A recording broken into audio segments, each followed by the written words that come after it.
Nós somos o grupo Orange Miners e o nosso projeto é a identificação de patologias em folhas de macieira. O grupo é formado por Bruno, Danilo, Franciele, Ivan e Patrícia. O nosso projeto consiste em criar um modelo de identificação da saúde das folhas da macieira, que podem estar saudáveis ou apresentar uma ou mais patologias. A indústria de maçãs nos Estados Unidos é uma indústria bilionária. As perdas por patologias são milionárias e também existem poucos especialistas em patologias de macieira. O uso de ciência de dados pode tornar possível a inspeção recorrente em todos os pomares para identificar precocemente as doenças. Também pode ser possível reduzir as perdas por patologias da macieira e reduzir as perdas por aplicações inadequadas de defensivos agrícolas. O nosso projeto é uma competição do Kaggle. Os dados disponíveis são fotografias das folhas da macieira. Existe um conjunto de treino com aproximadamente 18.000 fotografias rotuladas como saudáveis ou com uma ou mais patologias. Há também um conjunto de teste de 5.000 fotografias. Elas estão indisponíveis para análise e são usadas pelo Kaggle apenas no momento da submissão. Não há um conjunto de validação pré-definido. A métrica de avaliação da competição é o F1 score médio no conjunto de teste.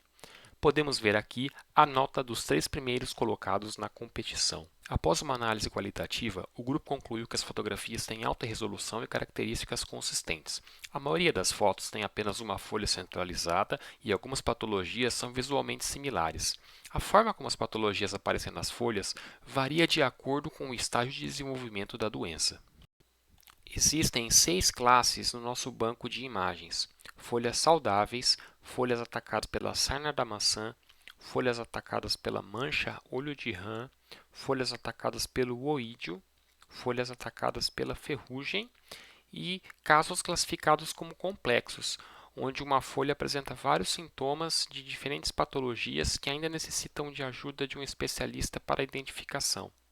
Este gráfico demonstra que a distribuição das classes no nosso conjunto de dados é claramente desbalanceada. Algumas classes são muito mais frequentes do que outras. Analisando-se a combinação entre as classes, podemos notar que 93% das folhas têm apenas uma patologia ou estão saudáveis. As folhas pertencem em média a 1,08 classes. No caso das folhas doentes, elas pertencem em média a 1,11 classes. É importante destacar também que nem todas as combinações de patologias estão presentes no conjunto de treinamento. O nosso projeto é um problema de classificação multirótulo, no qual cada exemplo pode pertencer a mais de uma classe. Em alto nível, o nosso modelo recebe como entrada a imagem de uma folha de macieira e produz como saída um vetor de probabilidades indicando a chance da imagem pertencer a cada uma das 6 classes. Estas probabilidades podem ser binarizadas de acordo com um limiar a ser definido. É importante notar que a soma das probabilidades não é 1, pois cada elemento do vetor de probabilidades é encarado como uma distribuição independente. Dado a ausência de um conjunto de validação pré-definido, o grupo realizou uma divisão estratificada por combinação de classes para criar um subconjunto de treino e um subconjunto de validação. A proporção da divisão foi 80% para o conjunto de treino e 20% para o conjunto de validação. Como métricas de avaliação, optamos por calcular a precisão média, a revocação média e o F1 score médio no conjunto de validação. Vale notar que o F1 score médio é a métrica oficial da competição do Kaggle.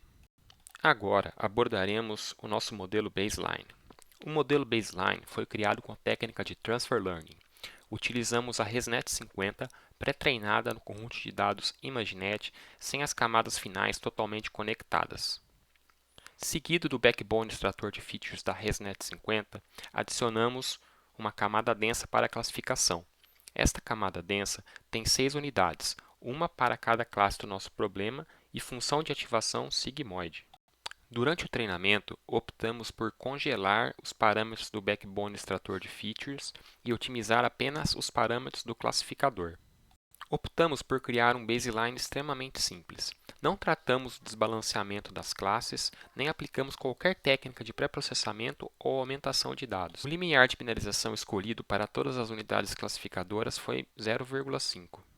Com o objetivo de agilizar o treinamento do modelo baseline, nós utilizamos apenas metade das imagens do conjunto de dados. O F1 score médio obtido no conjunto de validação foi de aproximadamente 72,8%. Agora abordaremos nosso modelo final, bem como alguns experimentos que foram realizados durante o seu desenvolvimento. Algumas técnicas de pré-processamento de imagens foram testadas no escopo do projeto. Tentamos normalizar as imagens usando a média RGB do conjunto de dados ao invés da média RGB do ImageNet. Contudo, esta abordagem não surtiu resultados positivos. Também testamos um algoritmo de remoção de fundo, que foi descartado devido ao seu alto custo computacional. Felizmente, uma abordagem de processamento de imagens simples, baseada em redimensionamento e corte, surtiu resultados positivos. Este pré-processamento consiste em redimensionar a imagem de modo que sua menor dimensão seja 256 pixels. Não há alteração no aspect ratio.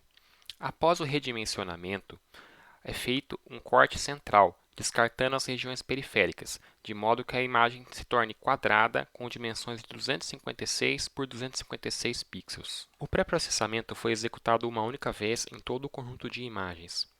Com uma abordagem multithread, conseguimos um tempo de pré-processamento menor que 1 segundo por imagem. O pré-processamento proporcionou grandes ganhos em termos de recursos computacionais, que agilizaram os treinamentos e possibilitaram que a equipe realizasse diversos experimentos mais rapidamente. O F1 score médio no conjunto de validação também aumentou em 1,18 pontos percentuais. No âmbito do treinamento do modelo, vários experimentos foram realizados.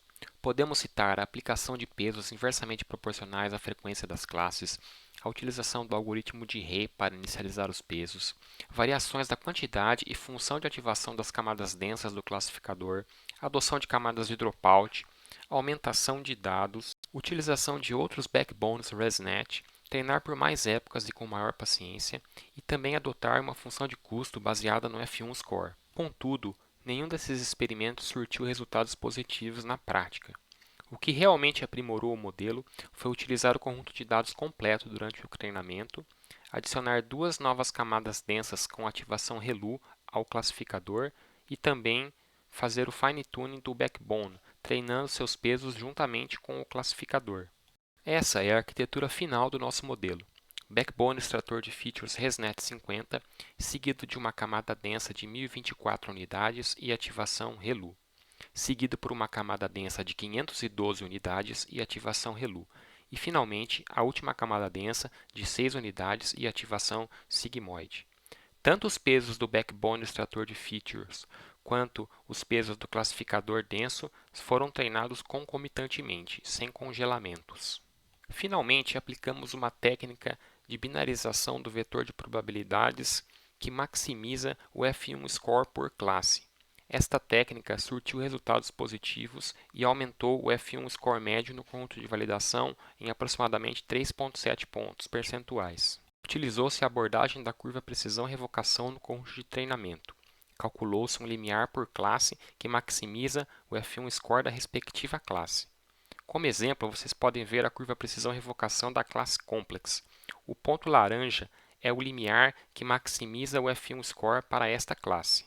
O gráfico de barras mostra os limiares de binarização do vetor de probabilidades que foram utilizados no modelo final. O modelo final obteve um F1 score médio de aproximadamente 88,6% no conjunto de validação. Isso representa um aumento de 15,76% em relação ao modelo baseline. Este score está no mesmo patamar dos ganhadores da competição do Kaggle. Contudo, o nosso modelo final obteve um F1 score médio no conjunto de teste de aproximadamente 68,9%. O modelo apresenta boa capacidade preditiva para folhas pertencentes somente a uma classe. Os melhores resultados são obtidos para as folhas sadias. Os piores resultados são obtidos para folhas da classe Complex. A classe Complex é uma anotação de dúvida dos especialistas e certamente é a mais difícil do nosso problema. Geralmente, ela aparece combinada com outras patologias. Folhas com mais de uma patologia ocasionam erros principalmente por não serem classificadas em todas as classes às quais realmente pertencem ou por serem erroneamente atribuídas à classe Complex. Obrigado pela sua atenção.